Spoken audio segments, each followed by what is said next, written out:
आज हम एक ऐसे प्रसंग पर बात करने वाले हैं जो हम सभी के लिए जानना बहुत जरूरी है। यह प्रसंग है कि जब भगवान ने स्त्री की रचना की तो उसमें कौन सी कमी रह गई थी। आपसे निवेदन है कि इस वीडियो को अंत तक जरूर देखें, क्योंकि इससे आपको एक बहुत ही महत्वपूर्ण जानकारी मिलने वाली है। तो चलिए अब हम ध्यान केंद्रित करते हैं और इस जानकारी को सुनते हैं। जय श्री कृष्णा मित्रों, स्पिरिचुअल एसएसजी चैनल में आप सभी का स्वागत है। मित्रों, शीर्षक देखकर ही आप समझ गए होंगे कि मैं किस विषय पर बात करने वाला हूं। भगवान ने स्त्री की रचना करते समय उसमें कौन सी कमी छोड़ दी थी। मित्रों, स्त्री को संसार की जननी कहा जाता है। गुण दोस्तों हर एक प्राणी में होते हैं, इसमें कोई बड़ी बात नहीं, चाहे स्त्री हो या पुरुष। जिसमें गुण होते हैं तो उसमें कोई न कोई दोष भी होता है, पर हमें दोषों को न देखकर गुणों को देखना चाहिए। हमें किसी के दोष देखकर बुरा नहीं बनना है, क्योंकि कहते हैं मनुष्य जो देखता है वही सोचता है, और जो सोचता है वही करता भी है। इसलिए हम वह देखें ही नहीं जो हमें भी करना पड़े। पर क्या करें, हम लोगों की मानसिकता ऐसी है कि हम हमेशा दोष को ही देखते हैं, और यही कारण है कि हमारे अंदर गुणों का अभाव रहता है और दोषों की अधिकता भरी रहती है। हम जानबूझकर किसी के अच्छे कर्म नहीं देखना चाहते, उसके दुर्गुणों को देखकर हम अपने मनमस्तिष्क रूपी विचारों के भारी में गंदगी जमा करते रहते हैं और इसको अपनी वाणी और कर्म द्वारा लोगों के बीच फैलाते रहते हैं। तो यहाँ पर हम दोषों को न देखकर सिर्फ गुणों पर दृष्टि डालते हैं कि स्त्री संसार में ईश्वर की सर्वश्रेष्ठ रचना है। स्त्री से हुआ यह भी मैं आपको बताऊंगा कि कैसे। दर्शन बंधु, स्त्री देखने में जितनी कोमल होती है, अंदर से उतनी ही मजबूत होती है। संसार के हर दुख, हर संकट, हर स्थिति से लड़ने की उसके अंदर शक्ति होती है। हृदय में ममता का अपार भंडार होता है, करुणा का भाव होता है, संतान के प्रति बेशुमार वात्सल्य होता है। पुरुष को सुख प्रदान करने की अद्भुत कला होती है। स्त्री मानव और मानवता की रक्षक होती है। इसलिए हमारे देश में स्त्री को देवी कहा जाता है, उसकी पूजा की जाती है। कहते हैं जिस घर में स्त्री की पूजा होती है वहां देवता हर समय निवास करते हैं। जहां स्त्री का अपमान होता है, उसे दबाया जाता है, वहां देवता मुंह मोड़ लेते हैं। घर में लक्ष्मी का आगमन स्त्री पूजा से ही होता है। इसलिए आपसे निवेदन है कि स्त्री को कभी कम न समझें। स्त्री ही पुरुष की शोभा है, स्त्री से ही घर बना है। ईंट, लकड़ी, पत्थर से बनने वाला घर तब तक घर नहीं बनता जब तक उसमें स्त्री का निवास न हो। स्त्री को गृहिणी इसीलिए कहा गया है, उसके आने पर ही घर बनता है। बिना स्त्री के घर की कोई शोभा नहीं होती। भगवान ने स्त्री को बहुत ही सोच समझकर बनाया है।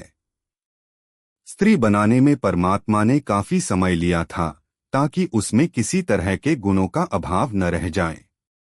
बताया जाता है कि जब भगवान ने सृष्टि की रचना की थी तो उन्हें इसकी रचना करने में मात्र एक क्षण का भी समय नहीं लगा था।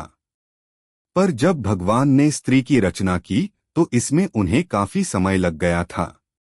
स्त्री की रचना करते करते जब भगवान को कई दिन बीत गए, परंतु वह पूरी तरह बनकर तैयार नहीं हो पाई, तो यह देखकर भगवान का एक सेवक भगवान से यह बात पूछने के लिए बेचैन हो गया।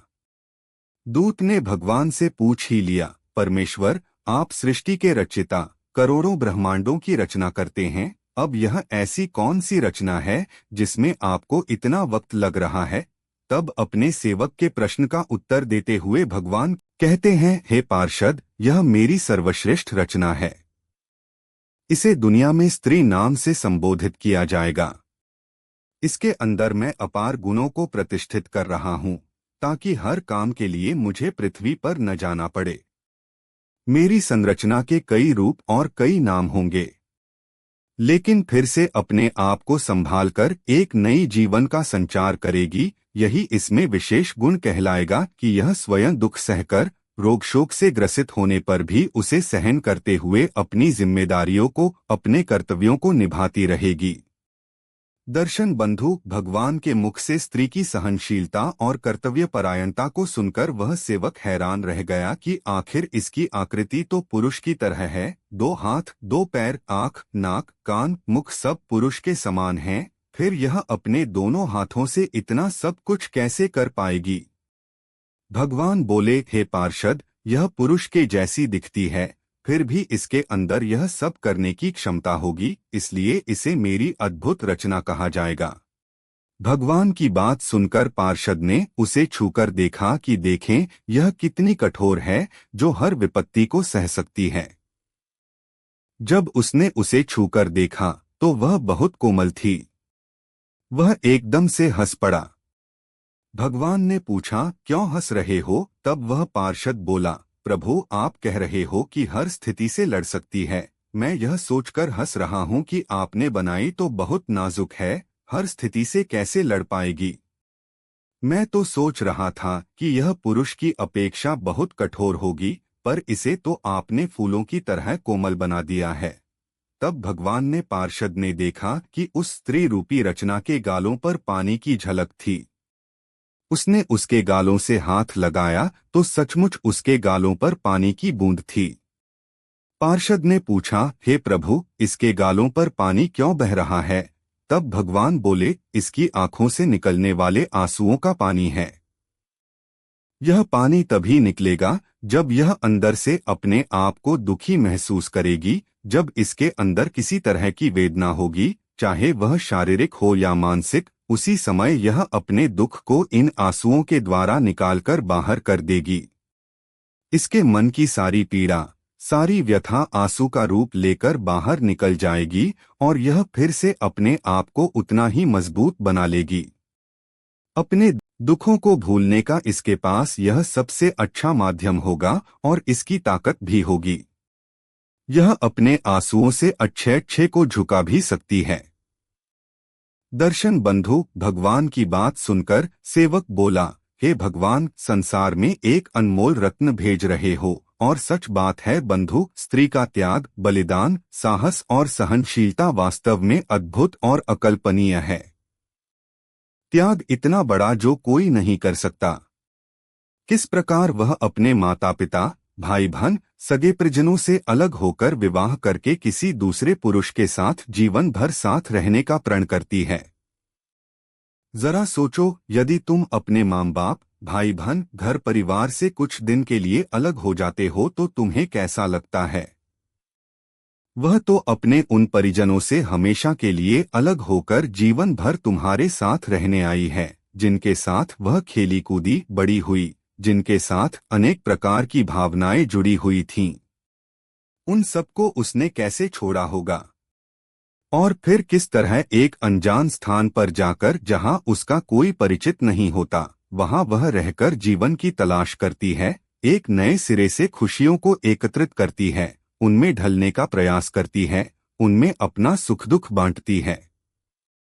कई बार परिवार के लोग अलग तरह की सोच वाले मिल जाते हैं, उस समय उसका जीवन बड़ा ही कष्ट भरा होता है, उनके साथ रहने का प्रयास करती है। कई बार उनके बुरे आचरण के कारण जीवन का भी बलिदान करना पड़ता है। धन्य है नारी शक्ति तू, जो तुझमें विधाता ने इतने दुख सहन करने की सामर्थ्य दी है। हर महीने मासिक धर्म की पीड़ा को सहन करना, बच्चा जब उदर में आता है तब अनेक प्रकार की पीड़ाओं को सहन करते हुए फिर प्रसव की उस भयंकर पीड़ा से गुजरना पड़ता है, जो साक्षात मृत्यु का दूसरा रूप होती है। उसके बाद बच्चे का जन्म सकुशल हो जाए तो उसके लालन पालन में अनेक कष्टों को सहना पड़ता है और उसके लिए अपने सुखों का बलिदान करना पड़ता है। खुद दुख सह लेती है और बच्चे को दुख से बचाकर रखती है। यह त्याग और बलिदान बड़ा ही अद्भुत है। तब तो यह रचना जरूर आपकी संपूर्ण रचना होगी। तब भगवान बोले, हाँ, यह दिए की तरह अपना जीवन बिताएगी। जैसे दिए के नीचे अंधेरा रहता है और चारों दिशाओं को रोशन करता है, ऐसे ही स्त्री का जीवन है जो अपने लिए तो कम दूसरों के सुखों के लिए अधिक जीती है, दूसरे के सुखों के लिए खुद कष्ट सह लेती है। दर्शन बंधु, स्त्री वास्तव में ईश्वर के द्वारा दिया गया संसार को एक अद्भुत उपहार है। वह हर गुण में भरपूर है, इसलिए हमें कभी स्त्री का अपमान नहीं करना चाहिए, कभी उसे कष्ट नहीं पहुंचाना चाहिए। स्त्री का सदा सम्मान करना चाहिए, चाहे वह किसी भी रूप में हो। दर्शन बंधु, यदि आपको मेरे यह विचार अच्छे लगे हों तो अपनी प्रतिक्रिया कमेंट बॉक्स में जरूर देना और वीडियो को लाइक करना। मिलते हैं अगली वीडियो में एक नई चर्चा के साथ। आप सभी का बहुत बहुत धन्यवाद। जय श्री कृष्णा।